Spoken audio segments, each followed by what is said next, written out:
and Matty Ashton with 104 metres.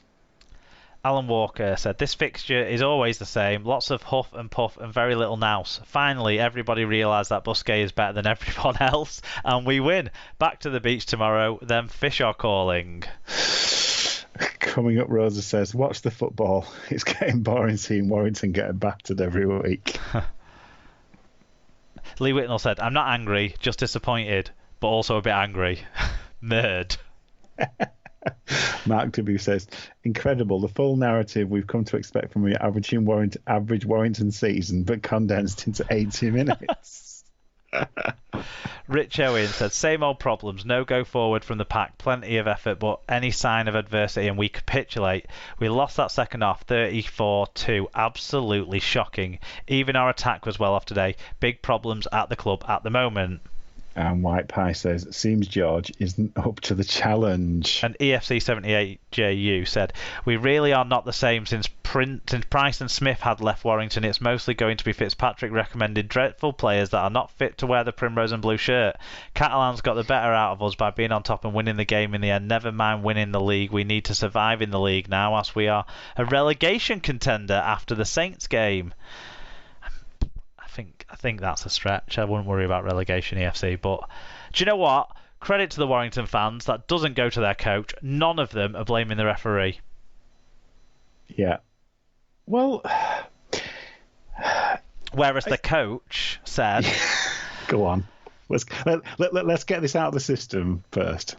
Let's deal with this. The coach said, 2 of the tries awarded against us were not tries. I actually kind of agree with that point, but not the 2 he pulled out. He said, we had the same issue at Hull a couple of weeks ago where the referee doesn't see the ball down, like the Mitchell Pearce one tonight, and he says he's seen it down. They have to do something about that. He had to make a different call there. He can't have seen the ball down. I tell you what did see the ball down, Darryl. The fucking camera, when they actually managed to find the French director to find the right replay, but still, it took a while. But when they showed the camera from the other side, the ball clearly fucking hit the floor. Yeah. So wind your neck in. Then he said the other one is a clear double movement, and it might seem flippant talking about that when we've conceded so many points, but some of those things are big turning points, and I just think the refereeing department needs to have a harsh look at themselves on that stuff and see whether they are getting them right. Well, the Mitchell Pearce one they got right, so it won't be a harsh look at themselves. It'll be, well done lads, we got it right. He did go on to say about how his team got well beaten as well, and how they're mentally not handling things well enough and capitulating at any sign of adversity and all of those things, but which are all true. But what he didn't need to say that. Yes, there's an argument that the last try was offside, but the French director didn't seem to want to pause the ball on the foot to check. So I think Ben Thaler was like, for fuck's sake, I want to go home, and just allowed it. Or Robert Hicks was it? Whoever the video referee was like, oh fucking hell, we've seen this 4 times and he's still not pausing it. Let's just go. It was all a bit academic at that point. Yeah. We would have to say. And I do have some sympathy with him on the Dudson double movement one, because it did feel like a double movement. He was still moving when he promoted the ball, so you can't say it was definitely the wrong call. His shoulders and head did end up in the in-goal area, but it felt like a double movement, really. I think they're double movements. However, we've consistently seen it given not as a double movement for the last number of years. This isn't a new phenomenon. There is attention is paid to the momentum of the player now, which for me, I always thought it was about the ball carrying arm hitting the floor. I thought that was the definition, but it hasn't been refereed like that for years. So to kind of talk about it now would be inaccurate, because it hasn't been refereed like that for a long time.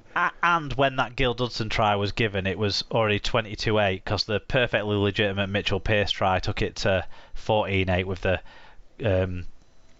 the conversion. There was a penalty that was a bit dodge, I would say, that was given to Catalans that they scored from under the sticks. But then the Julian Busquets try, do you know the only thing that was dodge about that was the Warrington defence?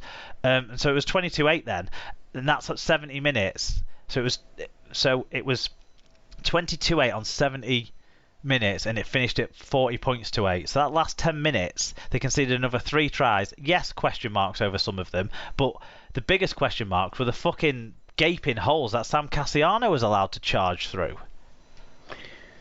Yeah, I watched this game on catch up, and I only saw it. I saw the score beforehand, and kind of halfway through the second half, I'm like, have I read that right? Because it was kind of competitive, and I understand why Warrington fans are quite, hangdog about it. I understand it because the final score was terrible, but they weren't as bad as they were the week before. Not the week before, the week before that even. No, yeah, the scoreline flattered Catalans, I thought. And they weren't terrible. Some of the issues that even Powell picked out, about their kind of their capitulation. Kind of Rich mentioned it as well. That's a big problem. It's a team that is unable to cope with adversity. I think most people can recognise that in this team, and that's a big problem because you're barely going to have 80 minutes where you don't have some adversity to face up to. It's the same as the sort of last 10 and first 10 of the last 10 of the first half, first 10 of the second half against Wigan, weren't it? The other week they just capitulated then as well. Yeah, that's what. Yeah, and it's kind of when the floodgates open. God knows if this game had been another 10 minutes, they could have had 100. They'd just gone, despite actually playing really quite well for the most of the game in a match that they're not favoured in. Nobody expected. Well, a few people would have expected Warrington to go to Catalan and win, even in the best of form. So for the majority of the game, they played okay. They were a bit harem-scarum. I think that's the nature of some of their players that they're playing. I think. They make the stats line up, but Ashton and Thewlis never fill me with great confidence, neither of them. Well, Thewlis got an injury as well, didn't he, which kind of disrupted things a little bit as well. But yeah, he is a young player still. He's a one game in every 3. He looks really good, so clearly he's got some promise. It's just not there yet for week in, week out in Super League. But that's no. It's not. That's not a slight on a 19 or 20-year-old player. Oh, no, it's a talented kid. No, and I know some of these players are being pushed into positions that they're they're not ready for. If Warrington were picking a first choice 13, he probably wouldn't be where he is. But it's just I don't know. They're scratching around, aren't they? And they're not. They can't on the senior players that are in the team. They seem to be unable to rely on them to steady the ship, which is worrying. Yeah, I wonder if there's a lack of trust between players. I'm not sure, but because you can see what they can do. So Williams, great play for that first try, jumping out of dummy half and then going in behind the ruck and getting the play out to the blind side. Great play, really clever, eyes up. Sharp rugby league, but I can't remember him having another telling involvement in the rest of the game at all. No, it was scratchy to say the least. Shall we talk about Catalan since they won and won handsomely and had some good performances? Sam Tompkins in defence and Sam Cassiano in attack. They were a bigger difference in settling this game than anything else we've talked about so far. Absolute wrecking ball from Sam Cassiano, especially down the stretch when he had those big breaks, but even before that he was carrying really strong. And what Tompkins did to Matty Ashton in the first half, which resulted in no try being scored after they'd made, you'd think a break with the ball getting in Matty Ashton's hands, that with only one player to beat, should be a try. But what Tompkins did with slowing him down and making him have to question what decision he needed to make, allowing all the other defenders to get into the picture, recognising that Ashton's strength is as a quick winger, not as a ball player as well, and a decision maker, was just, I thought it was outstanding. Yeah, it was very astute kind of defensive fullback play, wasn't it? Kind of. And he nearly stopped not the try panicking in the situation that they did score when he pulled down Thewlis as well in similar fashion on the other side of the pitch. Some great moments there defensively.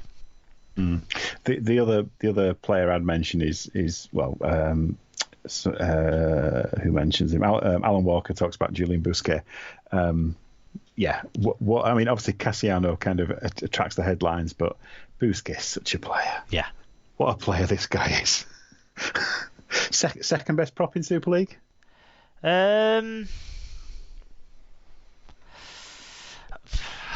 In the conversation? He's in the conversation. I think it'd be remiss not to talk about Satai and Sau in that conversation. To be completely honest, Michaletsky as well, I think, deserves to be talked about in that conversation. But Julian Busquets is definitely in that conversation. Yeah, and he has made a massive difference since he came back. I think you can see it when he's on the pitch. But, well, he's scored a try in each of his games since he's been back as well, which he's a try machine. Yeah. Fuad Yahar as well. You mentioned it. New try record for the Catalans. I thought it was great play as well. Actually, it was off Cassiano break again, wasn't it? But he got stopped, but got an offload away, and then the ball went through hands out wide pretty seamlessly. And like the biggest thing you can say, Yahar, he scores lots of tries, so you got to credit him. But I don't know if he's like the Tom Johnston rumour. I think Tom Johnston's a better all-around winger, but Matthew Laguerre looks so like in place in Super League. Astor's Artur Morg, he was playing in the halves in this game, and they look so right in Super League, don't they? They are Super League level players now. We've talked a lot about Morg, but I think Laguerre is. I don't know. It feels like he's kind of had a bit of a physical transformation in a relatively short amount of time. He's starting to look, in a build point of view, kind of like a Super League player rather than just a young kid. Yeah, rather than a lanky kid, he's now a physical athlete. Exactly, and he's clearly got all the skills. And I mean, I know a lot of people are critical sometimes about McNamara, but he is developing young French players that are coming into this team, without question, at a greater rate than has happened for. Like, probably since, I know the early days of Catalans, we think of them as being bringing in foreign players, but actually that was when they had people like some of the French forwards coming into the side, Fekir and Fallouz, and those sort of players were in the side then, and Bosk as well. But he's definitely developing French talent. Definitely, yeah. Warrington one of three sides who've had some comeuppance by the RFL this week. Warrington have agreed to pay costs of £3,000 for the damage done to visiting supporters' coaches. It was during their home fixture against Castleford in February. An additional fine of £2,000 has been imposed for failing to adopt appropriate measures in controlling the behaviour of spectators, but that fine is suspended until the end of the 2023 season. So next time any of those little scroats who stand in the corner nearest to the away fan stand, throw some bricks through some windows, you're costing your club £2,000. Well done, clever knobheads. Dufty is close to signing for Warrington, EFC 78JU has told us about. He said, it has been reported that Dufty is on the move again but won't play in the Super League until 2023 at Warrington. He is currently with the Bulldogs, who are bottom of the NRL table. All we know is that the deal is close from being over the line as contracts need to get signed, and the club have to announce it officially all ready for the 2023 season. Plenty of more business to be done by the Wolves during the current season. So, where does that leave Steph Ratchford? In the halves with Widdop going, maybe? Filling in, maybe. Yeah, we'll see. I don't. Warrington's problem isn't spending money on players, and they it isn't really bringing players through either now. No, genuinely, it's culture. The worst thing they can do is to try to just sign another batch of players and go, well, the next lot will be decent. It's the same, they can't keep doing this. It's a systemic, organisation-wide problem because you've signed incredible players, and they're not performing, and it's something about the club. Yeah, and that's as a fan, that can be a very hard thing to understand or to kind of appreciate. But Lee tried to address it last week, and it kind of felt like he couldn't quite put the finger on what the issue was because of when we did the poll, and he said, well, it's all of the above. Yeah. And go back and listen to last week's show if you've not